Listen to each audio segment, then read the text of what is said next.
Good morning, evening, or night, wherever you are. Welcome to WHAM today. Take a deep breath, clear your mind, and let's drift through the whispers of today's world, one quiet thought at a time. As we wrap up Tuesday, 17th June 2025, let's see what stories are unfolding around us. Israel is engaged in extensive strikes within Iran, targeting missile launchers, nuclear facilities like Natanz, and even Iran's state broadcaster, resulting in the deaths of high-ranking military figures and nuclear scientists. Iran has retaliated with missile strikes against Israel, causing widespread sheltering and insecurity. Palestinian citizens of Israel are reportedly being excluded from Israeli shelters. Airspaces in both countries are closed, and panic has gripped Tehran as residents attempt to flee. A dire humanitarian crisis is unfolding in Gaza, where Israeli forces have killed scores of Palestinians seeking food aid in multiple incidents, including one near an aid site and another in Khan Yunis, with dozens killed and hundreds injured. Palestinian photojournalist Abdelrahim Khadr mourns the loss of 38 family members killed in an Israeli attack. Israel had previously imposed a total aid blockade on the Gaza Strip, only partially easing restrictions recently. The U.S., under President Donald Trump, has taken a central role in addressing the conflict, issuing contradictory messages and initially holding back Israel's push for an assault on Iran's nuclear program. But his stance has shifted. Trump has demanded Iran's unconditional surrender and has considered military options, convening meetings with his national security team, and seeks a real end to the conflict, advocating for peace talks. Trump left the G7 summit early to address the crisis, eventually signing a G7 statement on the conflict. Evidence suggests the U.S. considered joining Israel's bombing campaign following Iranian missile attacks. The escalating conflict is raising concerns about global economic stability, particularly Asia's energy security, with potential disruptions to oil flows through the Strait of Hormuz. El Al is arranging flights to bring back stranded Israeli travelers from various European cities after Israel's airspace closure. The Embassy of India advised its citizens in Tehran to move outside the city and contact the embassy. Experts suggest Israel has been expanding its secretive nuclear program since 1948 to ensure its survival. China is closely observing the conflict due to its ties with Russia, Iran, Pakistan, and North Korea. Sayyid Ahmad Khomeini, the great-grandson of Ayatollah Ruhollah Khomeini, remained in Tehran during the Israeli strikes, feeling his family's legacy was at stake. The Solomon Islands Foreign Ministry reported that 5 of its citizens, who completed agriculture training in Israel, are safe but unable to return home due to the ongoing tensions.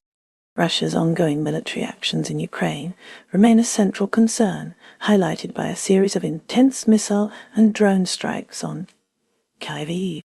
These attacks have caused substantial loss of life, with one instance resulting in at least 16 deaths and over 100 injuries, and another with at least 15 deaths and 131 injuries, marking some of the deadliest assaults on the capital since the conflict's escalation. Among the casualties were at least 10 Ukrainian rescue workers. President Zelenskyy is leveraging these events to advocate for increased sanctions against Russia at the G7 summit. Despite Israeli attacks on Iran, Russia appears to be prioritizing its engagement in Ukraine and relations with Gulf nations, adopting a relatively passive stance. Russia possesses the world's largest nuclear arsenal, with 4,309 military nuclear warheads as of January 25. Kremlin spokesman Dmitry Peskov indicated President Putin's willingness to mediate between Israel and Iran should both parties consent. A top Russian security official is currently in Pyongyang for meetings with North Korean leadership. Ukraine is reeling from the continued Russian attacks, particularly the devastating strikes on Kyiv. President Volodymyr Zelenskyy has condemned these attacks as some of the most horrific since the full-scale war began. He is actively lobbying for stronger international sanctions against Russia at forums such as the G7 summit. The European Union is pushing to end reliance on Russian gas, targeting a complete ban on all Russian gas imports by January 2028.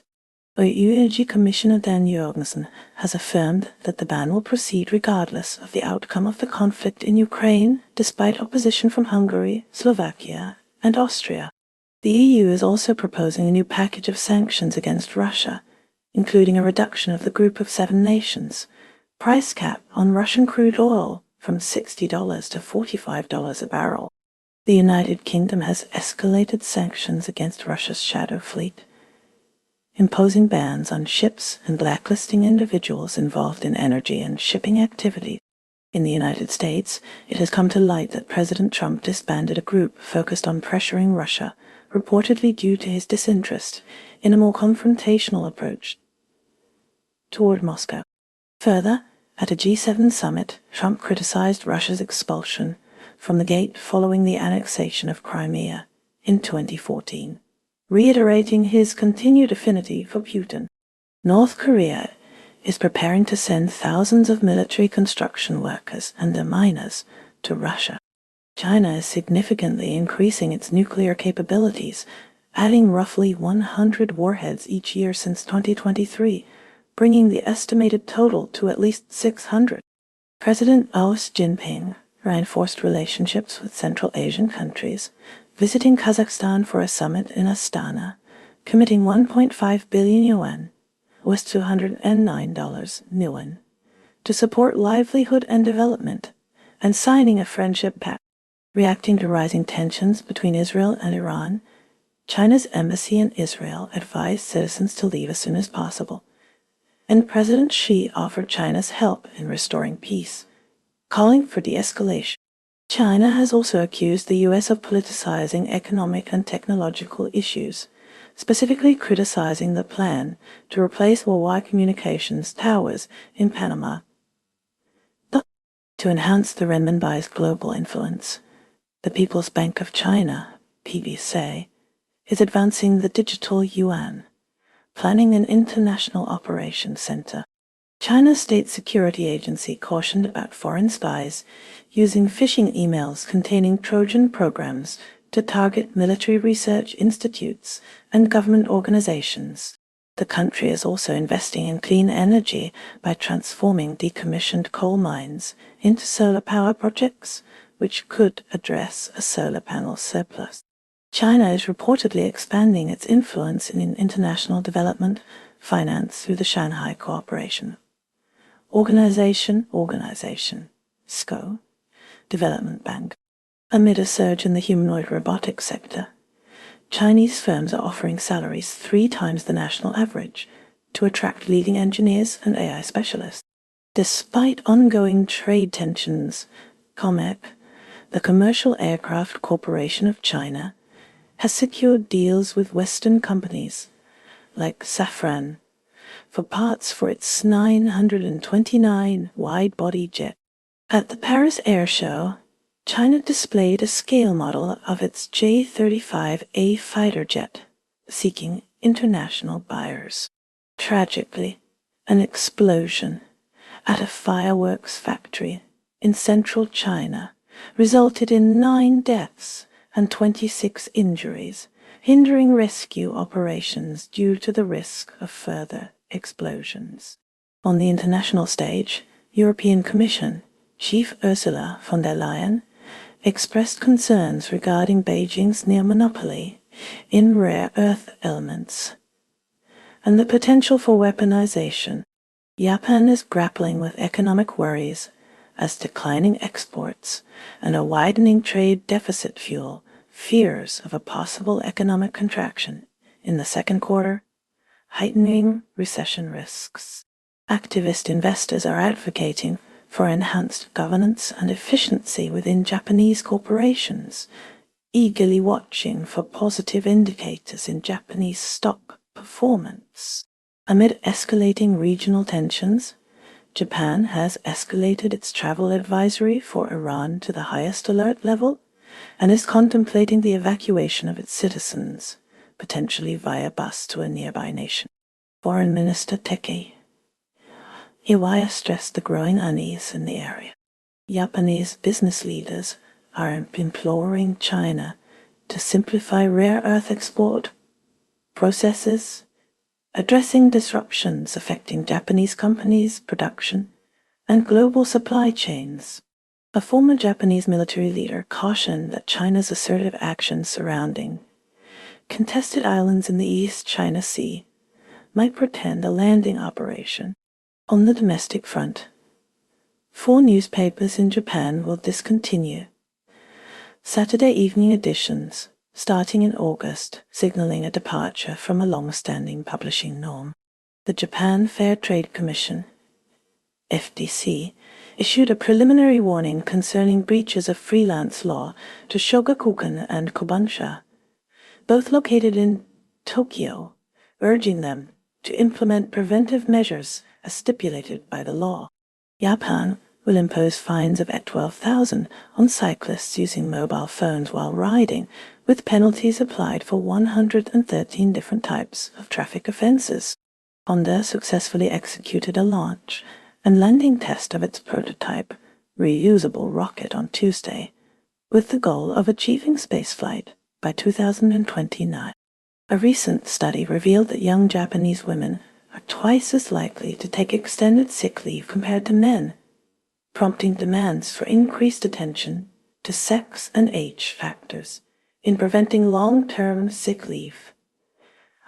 Approximately 200 incidents of wrong-way driving on expressways are reported annually in Japan, representing a persistent challenge.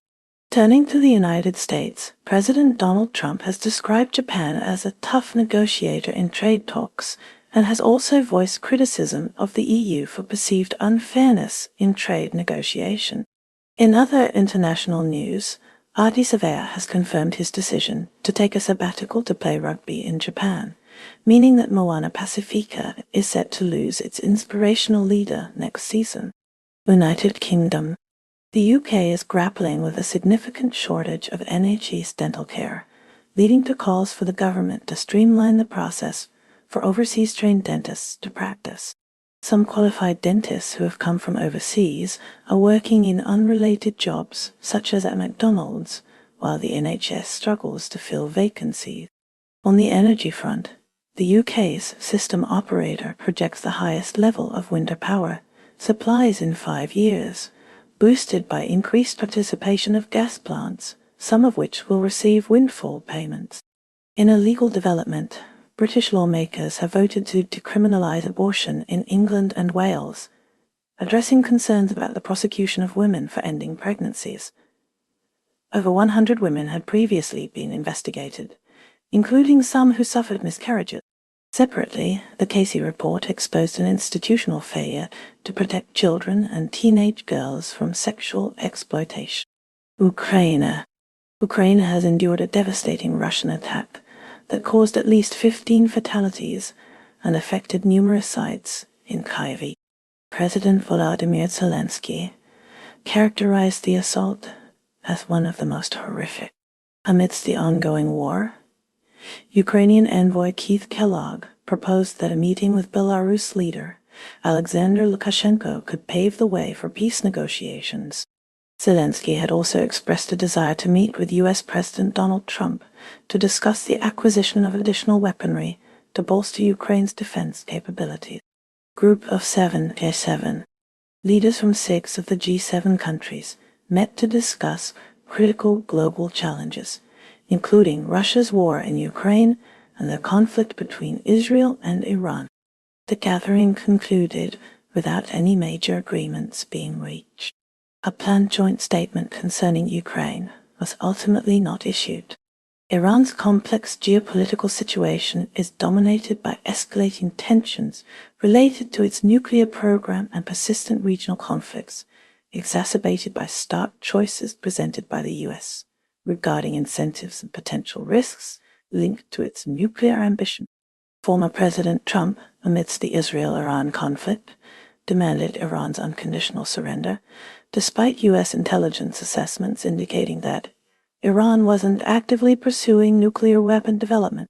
While Trump publicly stated he wasn't seeking a ceasefire, he conditioned de-escalation on Iran abandoning uranium enrichment, a proposition Iran signaled it might be open to discussing. U.S. intelligence further reports that Iran is preparing missiles, potentially for retaliatory strikes on U.S. bases if the United States directly intervenes in Israel's campaign. Compounding this, Israeli actions have reportedly diminished Ayatollah Ali Khamenei's inner circle of military and security advisors, sparking fears of potential strategic miscalculations. Internet disruptions are widespread across Iran, with many attributing the restrictions to the government, pushing citizens towards the national internet network. Furthermore, the UN atomic watchdog reported that underground holes at Iran's Natanz nuclear site suffered direct impacts from Israeli strikes, revealing more extensive damage than initially assessed. These developments heighten the possibility of either near-future military action or a potential diplomatic breakthrough concerning Iran's nuclear program.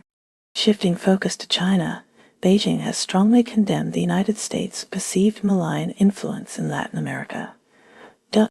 This condemnation comes after the U.S. announced a project in Panama aimed at replacing communications towers previously installed by the Chinese telecoms giant Huawei Technologies. India is in mourning following a devastating plane crash in Ahmedabad, where a Boeing 787 Dreamliner en route to London Gatwick crashed, killing 270 people. The flight carried 242 passengers and crew, including 169 Indian nationals, 53 Britons, 7 Portuguese citizens, and 1 Canadian. Indian authorities are examining the plane's black boxes to determine the cause of the crash. The UK Deputy Prime Minister Rayner attended a memorial service in London organised by India House to honour the victim. India has notably abstained from endorsing a CO statement that condemned Israel's actions against Iran, reflecting its delicate diplomatic balancing act. Turning to India-Canada relations, Prime Minister Narendra Modi and Canadian Prime Minister Mark Carney held a meeting at a G7 summit, signaling a potential thaw after almost 2 years of strained relations. Both nations are reinstating ambassadors, aiming to improve diplomatic ties. Modi underscored the significance of the India-Canada relationship, expressing confidence that collaboration and efficient resource management could have widespread positive effects. Canada. Prime Minister Justin Trudeau hosted the G7 summit in Kananaskis, focusing on global challenges and bilateral discussions with leaders like Narendra Modi. The summit yielded 6 joint statements on AI, quantum computing, and critical minerals.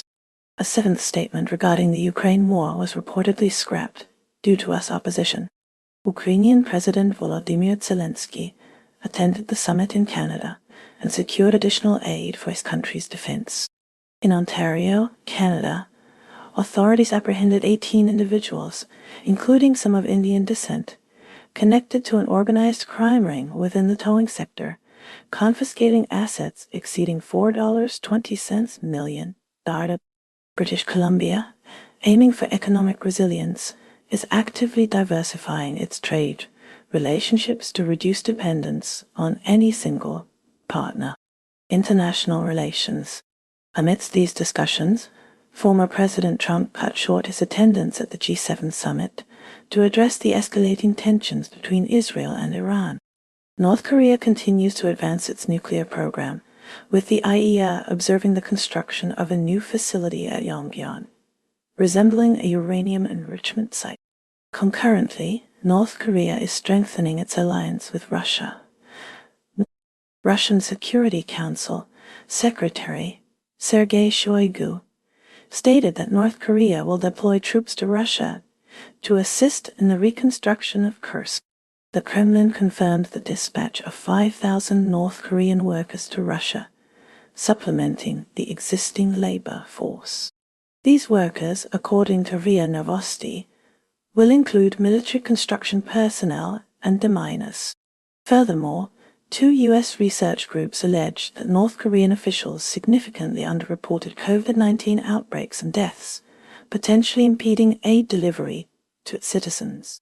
Malaysia is currently grappling with rising anxieties over public safety after a brazen daylight shooting in Kuala Lumpur left 2 dead. The incident, executed by masked gunmen near a bustling shopping centre, has sparked a significant police investigation. Adding to the nation's concerns, Malaysian entertainer Naim Daniel faces serious legal repercussions after being charged with the alleged sexual assault of an underage girl, potentially facing a lengthy prison sentence and caning. Indonesia's Mount Luatobi Laki-Laki erupted, causing widespread ashfall and prompting flight cancellations. The coal industry in Indonesia is facing headwinds due to reduced demand from key importers. Concerns are also rising that the recently announced stimulus package may not be enough to meet economic goals. Turning to Canada, Prime Minister Justin Trudeau announced new measures to combat foreign interference in elections. These measures include increased monitoring of social media and stricter regulations on campaign financing. Canada is also grappling with ongoing wildfires, particularly in British Columbia and Alberta, which are impacting air quality and forcing evacuation. The government has pledged federal support to assist with firefighting efforts and support affected communities. Across the Atlantic, France is preparing to host the upcoming Olympic Games in Paris. Security measures are being significantly increased following recent terror threats. President Emmanuel Macron is facing scrutiny over his handling of rising inflation and ongoing strikes in various sectors, including transportation and healthcare. The French government recently unveiled a new plan to boost renewable energy production and reduce reliance on fossil fuels. Australia saw nearly 2,000 citizens register to leave Israel and Iran amidst escalating regional conflict, according to Treasurer Jim Chalmers. DFAT is providing support to those seeking to depart. In a Victorian courtroom, Erin Patterson pleaded not guilty to murder and attempted murder charges stemming from a fatal beef Wellington lunch in Leongatha last year. Her legal team emphasizes the prosecution's weak evidentiary basis. Optus will pay a $100 million penalty for unconscionable behavior linked to selling mobile devices and plans to individuals unable to afford them or lacking sufficient network coverage. Shifting focus to Indonesia, 2 individuals have been apprehended in Bali concerning the death of an Australian tourist by gunfire. Taiwan has blacklisted Huawei, escalating the U.S.-China technology dispute and marking the first instance of Taipei utilizing its blacklist against major Chinese firms, bolstering its defense capabilities amid increasing military activities from Beijing. Taiwan successfully completed its initial sea trial for a domestically manufactured submarine, marking a significant advancement in its defense modernization. Furthermore, Taiwan and U.S. companies are collaborating to showcase uncrewed surface vehicle, USV, technologies with potential military applications aiming to enhance Taiwan's asymmetric warfare capabilities in response to perceived threats from Beijing's People's Liberation Army. Australia's Prime Minister, Anthony Albanese, is considering a swift trip to Europe next week. The potential visit may involve a meeting with Donald Trump. Albanese might also attend a NATO leaders' gathering in The Hague. Meanwhile, in Iran, Donald Trump has challenged us, intelligence reports. These reports, including assessments from Tulsi Gabbard, suggest Iran isn't developing nuclear weapons. Trump's perspective is more in line with Israel's views. In Austria, a probe into a former student reveals disturbing details. This student perpetrated a school shooting that killed 9 students and a teacher before he took his own life. The investigation showed he had become obsessed with school shootings. The recent G7 summit featured Canadian Prime Minister Mark Carney, alongside leaders from the UK, France, Germany, Italy, and Japan, addressing key global challenges. Following President Trump's early departure, Ukrainian President Volodymyr Zelenskyy and NATO Chief Mark Rutte participated in the final discussions. Meanwhile, deep divisions have emerged between the United States and France as President Trump and French President Emmanuel Macron engaged in heated disagreements over international policy. The disputes encompassed critical areas such as Israel, Gaza, Ukraine, and Iran, with Trump accusing Macron of prioritizing publicity over substance and demonstrating a lack of comprehension regarding U.S. strategies, especially concerning the complex dynamics of the Israel-Iran conflict. Thailand is actively seeking to negotiate trade terms with the U.S. to avert a substantial tariff on Thai exports, with a formal proposal expected this week, aiming to mitigate the impact of potential levies. Meanwhile, Thai authorities apprehended a group of foreign nationals, including Australians and Britons, implicated in a large-scale online investment scam, highlighting ongoing efforts to combat transnational financial crimes. Brazil is currently grappling with the legal troubles of its former leader. Jair Bolsonaro stands accused by federal police of orchestrating an unlawful surveillance operation. This network allegedly spied on adversaries, reporters, and environmental advocates during his presidential tenure. Beyond the spying accusations, Bolsonaro may also face jail time. He is suspected of plotting a military coup after losing the 2022 election to Luiz Inácio Lula da Silva da Arce. Argentina's former president, Cristina Fernández de Kirchner, aged 72, will serve her 6-year corruption sentence under house arrest. A federal court granted the request, citing her age and security concerns. The judges referenced a previous assassination attempt from 3 years ago. Kirchner will reside in her Buenos Aires apartment with her daughter and granddaughter during this period. Spain and Portugal experienced a major Iberian blackout in April. Spanish Minister Sara Argüelles attributed the blackout to technical and planning failures. These failures impaired the network's voltage control capabilities. Argüelles explicitly dismissed the possibility of a cyber attack. The Philippines is bolstering its defense capabilities, as the Philippine Army welcomes the potential deployment of additional U.S. Typhoon missile systems, specifically the medium-range capability MISASMS system. Colonel Louis de Maala, spokesman for the Philippine Army, indicated that these systems would be very welcome to accelerate troop training and enhance deterrence.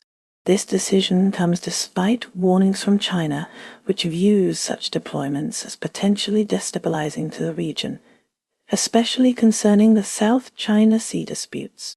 Bolivia is grappling with escalating political turmoil and economic instability, marked by deadly clashes between law enforcement and loyalists of ex-president Evo Morales. These confrontations, unfolding just 2 months ahead of the presidential election, have tragically claimed 6 lives, including 4 police officers. The violence has left over 300 people injured, with 1 officer allegedly killed by dynamite.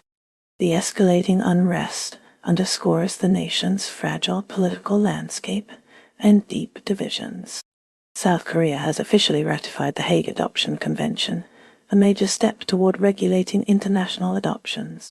The move follows a long period of deliberation and aims to establish better safeguards for children adopted across national borders. In related news, South Korea's representative, Lee, stressed the critical relationship between South Korea and Japan. Lee met with Ishiba to solidify the commitment to working with the United States in a trilateral partnership. Myanmar's Aung San Suu Kyi, despite nearing 80, remains in solitary confinement. Access to her is strictly controlled. Leaked footage and prison logs offer a rare look into the daily life of the imprisoned civilian leader. Across the Middle East, rising tensions fuel concerns about potential U.S. involvement in the escalating conflict between Israel and Iran. Israeli Prime Minister Benjamin Netanyahu is intensifying pressure on Iran, demanding the complete dismantling of its ballistic missile arsenal and the immediate cessation of support for its proxy forces throughout the region. The situation remains highly volatile, with diplomatic efforts underway to de-escalate the crisis and prevent further escalation. Italy's Matera. The City of Stones is currently hosting the filming of the crucifixion scene for The Chosen, a series centered on Jesus Christ. Meanwhile, at the Palazzo Maffei Museum in Verona, some tourists damaged a crystal-covered chair and fled the location. Asia. Bangladesh is gearing up for elections following the ousting of former Prime Minister Sheikh Hasina amid widespread protests last year. The interim government has committed to ensuring a fair election, though concerns about maintaining law and order remain. In Indonesia, Bali stands out as the most popular Asian destination for European tourists this summer, elevating Indonesia to the second most visited country in the region.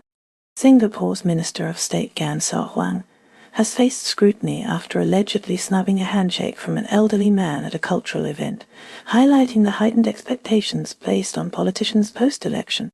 Princess Angelica Latufipeka Tukuaho of Tonga is supporting fellow Pacific leaders in their advocacy for legal rights for whales. Middle East. Lebanon is urging Hezbollah to avoid conflict with Israel amidst rising tensions between Israel and Iran. While Hezbollah has suggested they have no plans to attack Israel, the Lebanese military has increased its presence in the southern region to deter rocket fire. Syria has remained conspicuously silent as other Arab nations condemn Israeli attacks on Iran. President Ahmed al-Shara has asserted that Iran's proxies are unwelcome in Syria, and Syria will not allow its territory to be used for attacks against Israel. Africa. Libya is facing a grim situation as the IOM reports that at least 60 people are feared dead following shipwrecks off the Libyan coast. So far this year, 743 individuals have perished attempting to cross the Mediterranean to reach Europe. In South Africa, budget cuts implemented during the Trump administration have severely impacted a medical research center, potentially impeding global efforts to combat diseases like heart disease and HIV. Sudan's ongoing conflict is escalating, according to a UN fact-finding mission, which also reports that aid is being weaponized. The mission has characterized the crisis as a serious human rights and protection emergency. West Africa is seeing insurgents expanding from the Sahel region towards Atlantic coastal nations, like Ivory Coast, creating new terrorism hotspots and displacing millions of people. Europe. Denmark is home to a unique church in Copenhagen, known as Denmark's first tiny church, which fosters community within a 12-sided wooden structure, each wall representing an apostle. Germany has experienced a surge in Islamophobia, with over 3,000 anti-Muslim incidents reported in 2024, including verbal abuse, spitting on women, and defacing mosques. In the Netherlands, a children's book designed to celebrate Amsterdam's diversity has sparked controversy within the Dutch-Chinese community.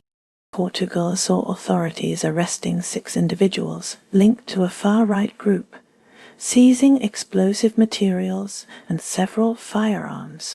Americas. Canada hosted Prime Minister Modi, who engaged in productive discussions with G7 leaders on critical global challenges before departing for Croatia. Canada is also providing commercially available drones to Haiti to combat gangs who have captured much of the capital, a practice some legal experts believe violates international law. D. Nicaragua mourns the death of Violeta Berrios de Chamorro, 95, the first woman to lead a Central American country, who served as president in the 90s following the Civil War. Panama saw the U.S. revoke the visa of former Panamanian President Martin Torrijos after he criticized a recent agreement between the United States and Panama. In the United States, President Trump stated that the EU is not offering a fair deal on trade, while speaking to reporters on Air Force One after leaving the J7 summit in Canada. A Georgia man is facing federal charges from the DOJ for making threats against Senators Ted Cruz and Deb Fischer, including threats of sexual violence.